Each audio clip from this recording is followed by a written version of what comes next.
kizuri chenye kusudi kubwa,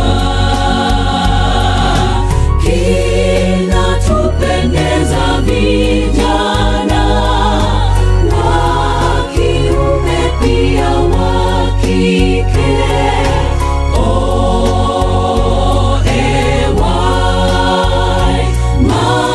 Mashahidi wa Yesu. Ja mwenzangu, kwa kuandaa siku kuu hiyo ya vijana, hakikisha ya kwamba umenunua teni yako ili tupendeze sote.